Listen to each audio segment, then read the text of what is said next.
Sawadee Tukunaka, bonjour tout le monde, j'espère que vous allez bien.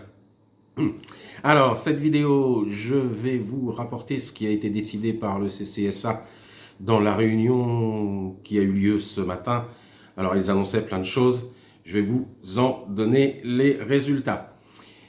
Mais avant, comme d'habitude, je vais vous demander, si vous n'êtes pas abonné, de cliquer sur le petit bouton, d'activer la cloche des notifications pour les prochaines vidéos et bien sûr de mettre un pouce bleu si vous aimez cette vidéo.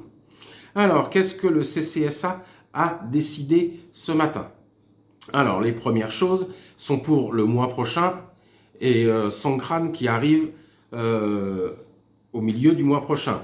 Alors, qu'ont-ils décidé? Ils ont décidé que aucun splashing, aucun arrosage, aucun éclaboussage de personnes dans les rues ne sera autorisé, donc pas de jeu d'eau du tout dans les rues. Les autres choses prévues sont que la vente d'alcool, la vente et la consommation d'alcool en salle, c'est-à-dire dans les bars et dans les restaurants, seront interdites. Alors attention, vous pouvez le boire à la maison, mais pas au restaurant ou pas dans les bars. Quoi d'autre? Tout le reste sera autorisé. Les choses dans les salles ou autres avec des représentations pour Songkran, tout ça sera autorisé. Mais bien sûr, il faudra respecter les consignes de sécurité sanitaire, c'est-à-dire le port du masque, etc., etc. Alors, quoi d'autre?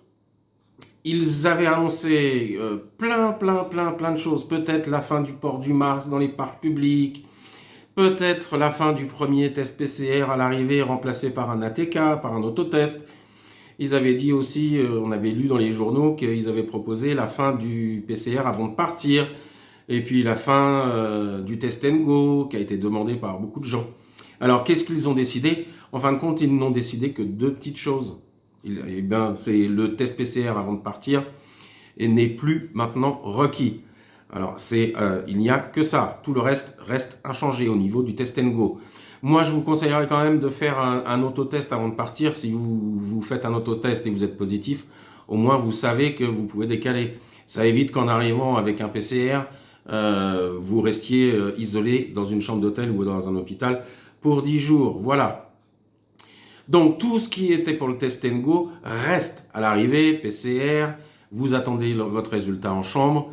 Et dès que vous avez votre résultat, vous pouvez sortir. Et au 5e jour, autotest que normalement vous devez mettre dans Morshana, mais vous pouvez le donner à votre hôtel, à votre premier hôtel si vous avez changé. Ils le mettront, ils le donneront aux autorités. C'est arrivé pour plusieurs personnes que je connais. Voilà. La deuxième chose est pour les personnes non vaccinées. Alors tout ça, c'est pour le 1er avril.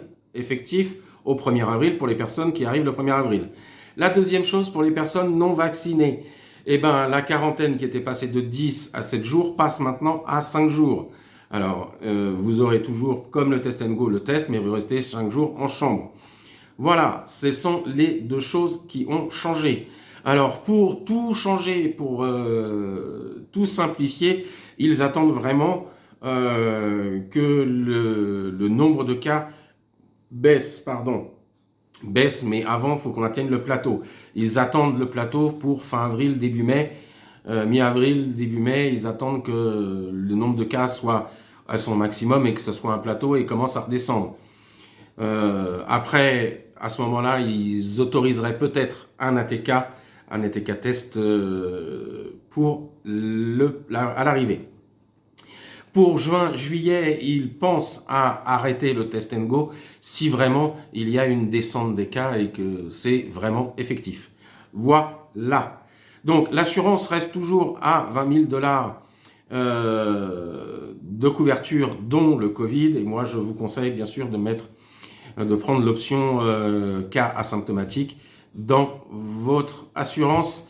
C'est toujours mieux de ne pas avoir à payer si vous êtes enfermé dans un hôtel pendant 10 jours.